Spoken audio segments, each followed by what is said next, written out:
Hola, ¿qué tal? ¿Cómo están? Ricardo López Juárez, aquí en Los Ángeles y en esta ocasión para platicar de los Juegos Olímpicos. Y es un placer estar aquí en compañía de Reynold Hoover, el CEO de los Juegos Olímpicos de Los Ángeles 2028. Reynold, nice to meet you. Thank you for your time to join us to talk about LA28. How are you? I'm doing great. Thank you for having me. I really appreciate it. So my first question is how a decorated general ends up being in charge of the Olympic Games. That's a good question. Ask my wife.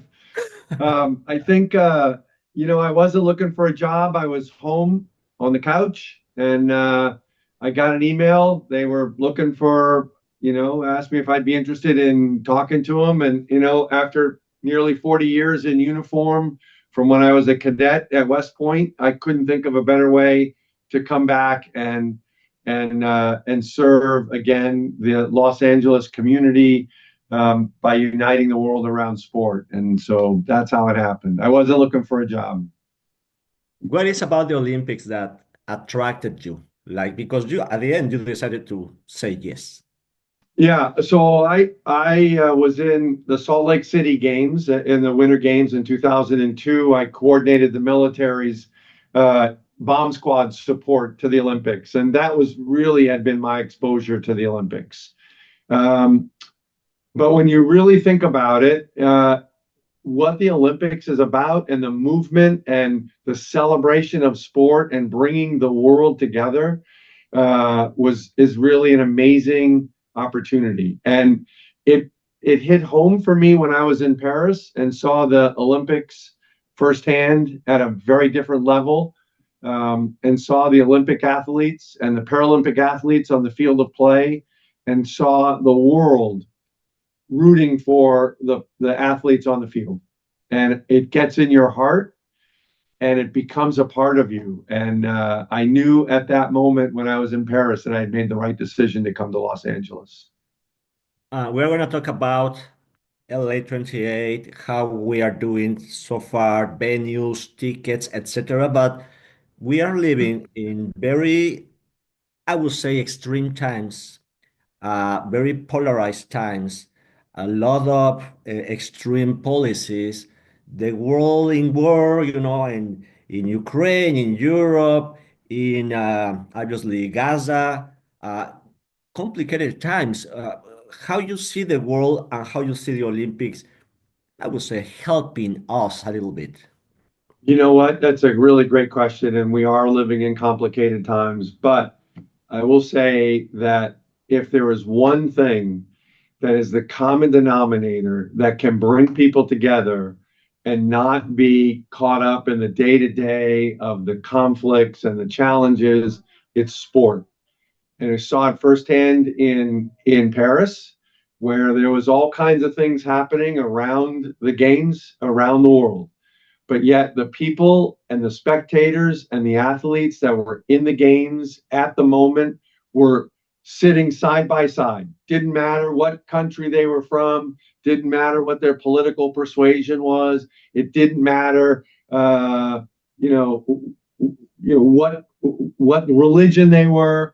They all were there for one thing and one thing only, and that was around sport, celebrating the athletes and Paralympic athletes on the field. And I think when we think about LA in 2028, that's what you'll see is people from around the world celebrating the incredible achievements of our athletes on the field of play. Thank you, Reynold, for that answer. How is LA28 doing? I think we're in great shape. I had a meeting. We had to give a presentation to the International Olympic Committee in Greece last month, and I started out by saying the state of your OCOG is strong. We are strong and getting stronger every day. And what I'll say is that, the fires here in LA were an opportunity for us to really rethink how we look at ourselves in the community, because everybody knows somebody that was impacted by the fires, whether it was a family member, a friend, an acquaintance, a coworker, and it gave us an opportunity as an OCOG to think to ourselves, how can we be better, be more integrated in our community, and how can we be seen as a civic organization and get out in the community and really help LA and our friends and our neighbors and our loved ones recover from the tragedies the tragic fires in January. Because I believe by 2028 we will continue to be LA even stronger, and we'll show the world that. But has become more difficult to move forward with Olympics after the fires. So it hasn't complicated really where we are in our planning phase. The fires have not done that. We were very fortunate that none of our venues were impacted by the fires.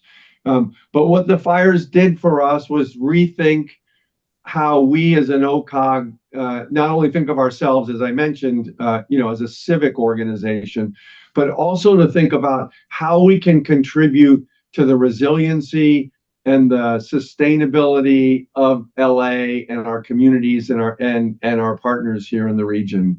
And so from that respect, it's given us an opportunity to kind of pause and rethink about what is the goal in terms of expenses or money spent and revenue. How you see that coming through? We are really fortunate in that we have incredible venues and iconic venues, and there's no other place in the world like LA to be able to host what will be the world's largest, biggest Olympics ever, right? And so when we think about legacy, but I think it was 240 million that Peter Uberoff in 1984 left behind, and the LA84 Foundation has done incredible things for our community in helping promote sport and in all the great work that they do. Here's a fun fact for you. In 1932, the Olympics gave us the three-tiered podium that you see today when the athletes go to get their medals. That three-tier podium started with the Olympics here in LA in 1932. And so there's a lot of legacy and a lot of, I'll say, nostalgia around not only the 32 games and the 84 games, then everybody's got a story.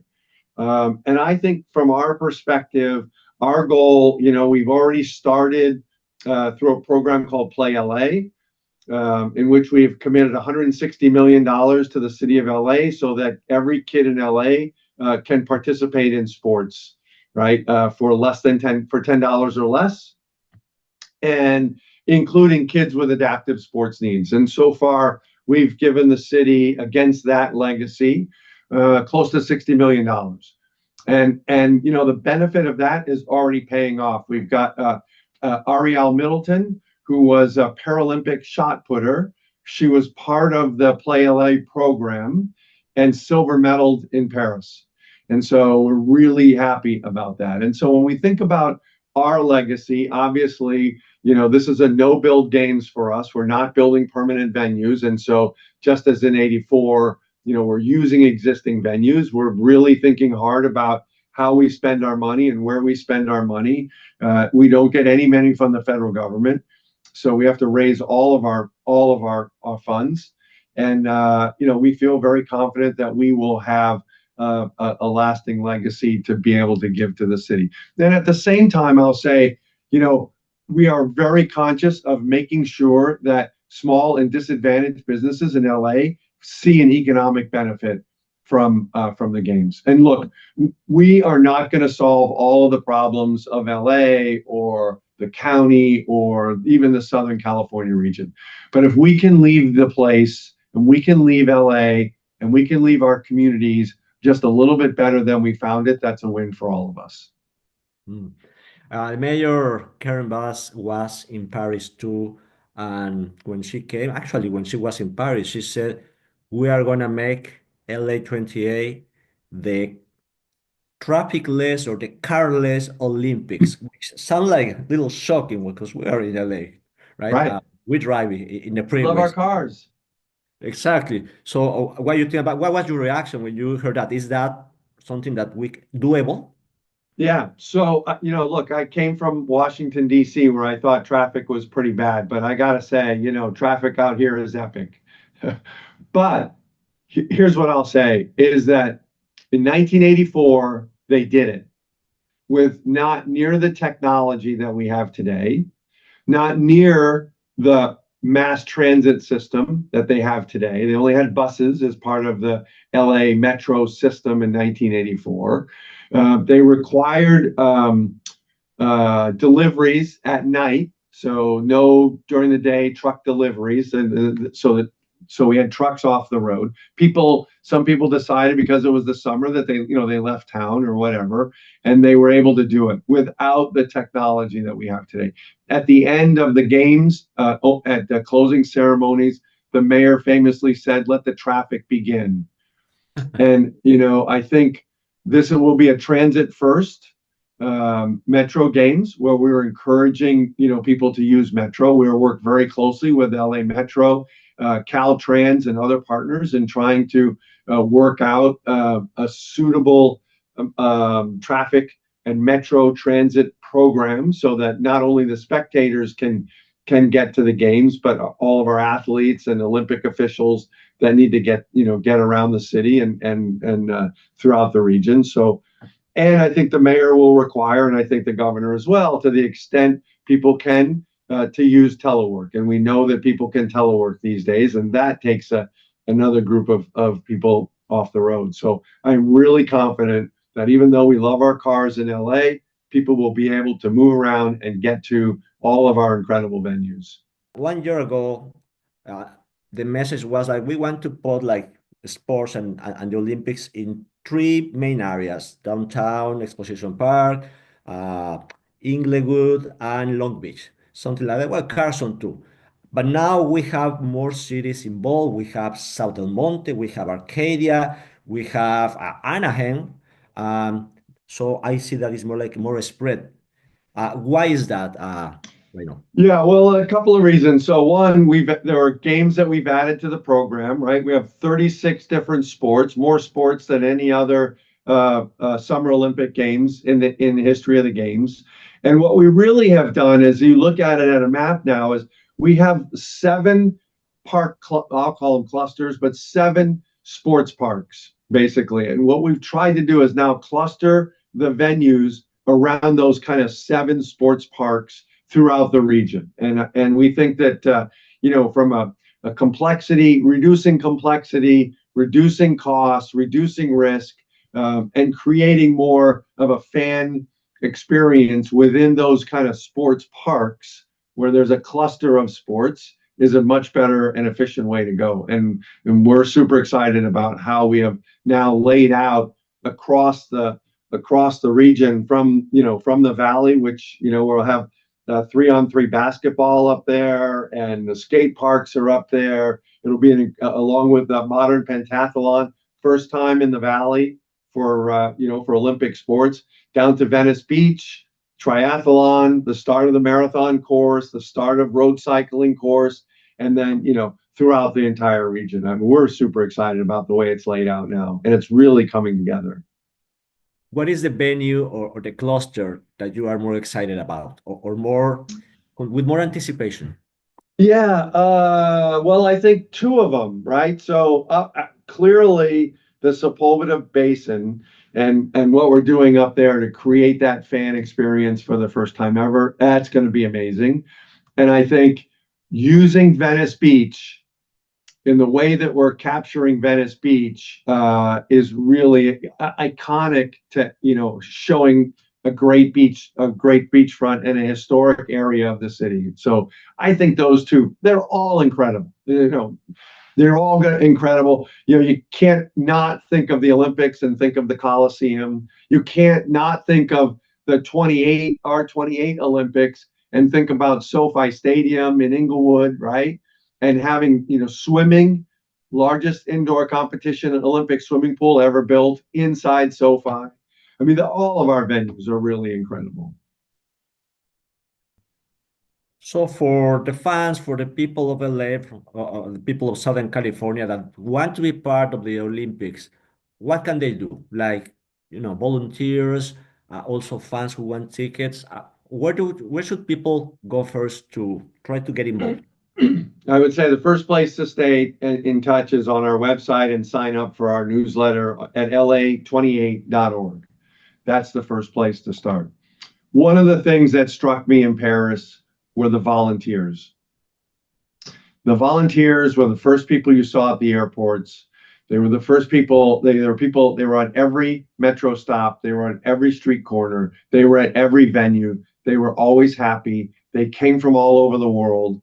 If they didn't know the answer to a question, they would grab you and take you to somebody who did. And other than the athletes and the Paralympic athletes on the field of play, the volunteers made the experience. And that spirit of Olympic volunteerism is an incredibly powerful force that we want to capture as a legacy here in LA. So just to put it in perspective, in Paris, they needed about 43,000 volunteers. They had over 300,000 applicants for 43,000 positions. Milano Cortina for the summer game or for the winter games in 26, they need around 18,000 volunteers. As of last month, they had over 100,000 people from all over the world wanting to volunteer. Our volunteer numbers will be close to 75,000 volunteers that we're going to need. And we want to start that program early and start getting people excited about the Olympics and wanting to be involved. I expect that we will very slowly roll that program out this year. And it will continue to grow as more and more people are, as we get the program up and running and it starts to kind of gain momentum. And look, it's not just about sport. It can be about helping to clean up the beaches or your neighborhood, or planting trees or flowers in your neighborhood to beautify. It could be reading books in the library. It could be handing out food at a food bank. These are all spirit of volunteerism that we can show the world that LA can come together and volunteer and help our fellow man and women as we think about, just coming together at a moment when we all need it. So let me, before we get to the ticket part, let me just throw this piece out as well. So I know people are interested in doing business with us, right? And then we want to encourage, again, small and diverse businesses in the community to be a part of our experience as well. Also, go to our website under the About tab. They can register as one of our suppliers to be in our supplier network. And so I think that's important. As for tickets, look, we'll have close to 13 million tickets to sell.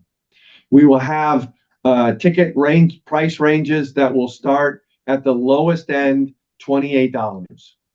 So we will make tickets available to everybody that wants a ticket. I mean, they will be available and in the market. And, we'll do that probably in another year. We'll start, opening up ticket sales after Milano Cortina. So 26, sometime we'll start really looking at our ticketing program. But there will be plenty of tickets available for people that want to come. And affordable. Okay, fantastic. One of the big concerns right now, hopefully things start to change soon, is transit of people from other countries coming to the US, coming to LA with all these immigration, policies of the current administration. Is there any level of concern about that, or what's the message for the people coming from Mexico, South America, Central America, Europe, China? Yeah. So we have been in discussion with the previous administration and this administration, and we feel very confident. As part of our bid in 2017, President Trump had signed a number of guarantees, one of which guaranteed that the federal government would have the games would be open to all. And so we fully expect that the world will be able to come to the games, and people will be able to come to the games and watch and enjoy their athletes on the field, root for their country, and be part of it. And it's not only the fans and the spectators, but it's the athletes. It is the Olympic officials. Many of those Olympic officials are having to come now and work and help us plan and prepare for the games. And so the visa issues are also, are front and center for us today because, we need people with Olympic experience and who are part of the Olympic broadcasting in particular, who can come and help us do that. And so we work very closely with the State Department on those issues. Can you tell us, Reynold, how it's gonna be like a day for you during the Olympic Games? Like one typical day, how many venues you will be at? I have a picture on my phone of my counterpart, Etienne, who was the CEO of Paris 2024, that I've showed him a number of times, and I show folks he is the role model of what I want to be. It was taken at about uh, uh, almost 1 o'clock in the morning of the hotel where the Olympic family was staying. He had shorts on and a Paris 24 shirt, and he was on his cell phone, and he was just laid back like this on the phone with a big smile on his face. And I said, "That's what I want to be," when the game started. But look, I think for me, I've done a lot of deployments around the world in some critical operations and whatnot. And as the person in charge, you can't be everywhere all the time. And you have to have an incredible team around you that you know and trust can get the job done. And so I fully expect that, we'll have full days, but I trust in my staff and I trust in my leadership of their leadership. That we can get the job done. And so, I hope that I am just like Etienne at 12:30, 1 o'clock in the morning with a big smile on my face 3 days into it. What's your favorite sport or sport? Oh Uh, my gosh. What's your favorite sport? I love football and baseball. Who doesn't like baseball, right? So I love baseball. I grew up playing football, soccer. I was a goalie. That was because I hated running, but I now do a little bit of running. So I have so many different sports. I can't say, and I played rugby. And Oh, so, and I was at the men's opening of rugby sevens in Paris, and that was amazing. And so I don't know that I have a favorite sport. I think in our household, however, my wife swam competitively in college, and she was a competitive open water long distance swimmer. And so, swimming has a near and dear role, place in our heart. Katie Ledecky comes from our hometown in Montgomery County, Maryland, and so, you know, swimming has got to be up there in the rankings as well. But at West Point, MacArthur said every cadet's an athlete. So, I any sport is really an amazing sport to me.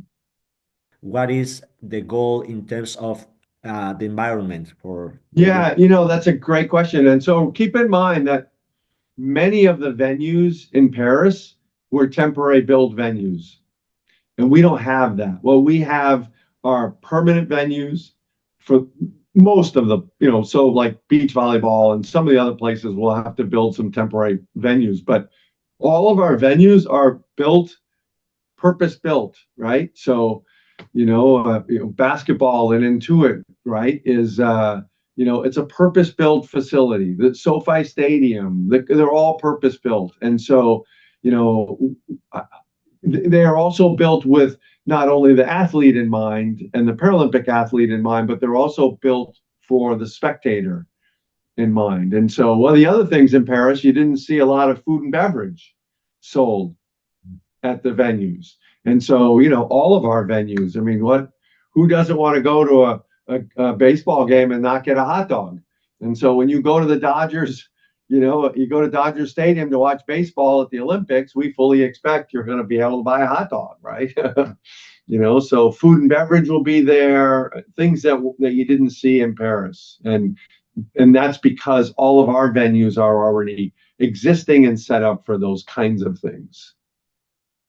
I'm convinced LA is the best sports city in the world. I'm sure you Me agree too. with me. But how about the opening ceremony? Is there something that you can share with us when we're 3 years and a little bit more away? Yes. I can share with you today an opening ceremonies that I don't know what they're going to be. And that is because we are still very much in the planning stages, and we are actually actively looking for a creative partner to help us think about and design, the opening and closing ceremonies, both for the Olympics and the Paralympics as well. What I can say is that the opening ceremonies for the Olympics will be both in the Coliseum and in SoFi Stadium. Okay, so that's confirmed. But what it's going to be and who's going to be there, we don't have that. Don't know it yet. Do you remember Lionel Richie all night long in the closing ceremonies in '84? Right, Right? right, Who can right. forget that? We'll have something iconic, I'm sure, so that you'll have an LA 2028 story to tell. Who can forget Rayford Johnson lighting the torch in '84, right? Who did? Here's the trivia question for you, Ricardo. Sure. Who gave Rayford Johnson the torch, right? Rayford Johnson, the first African American to ever light a torch, right? Who gave him the torch? It was a Jesse Owens relative. You got it. I don't You remember the got it. name. It was Jesse Owens' granddaughter. You get the prize. Not many people know that.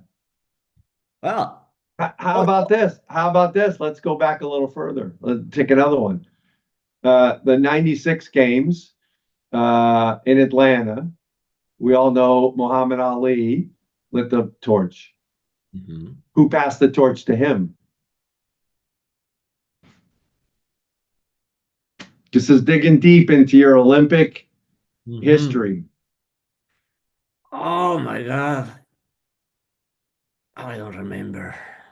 Our own Janet Evans. Oh, Janet Evans, who's our chief athlete officer here on the team, and she's been at this since the beginning of the bid. She was the one who passed the torch to Muhammad Ali, who had Parkinson's disease. And in all of the practices leading up, he dropped the torch. And they had all these contingencies if he dropped the torch, And, when you hear Janet tell the story, it's amazing. It'll bring tears to your eyes. But she says that, when she passed the torch to him, they locked eyes, and she knew right then that he was going to do it, and he did. And she said it changed her life forever. every year, every Olympic Games, we saw something newer and more spectacular or original. Like in Paris, was in a balloon. Like, wow.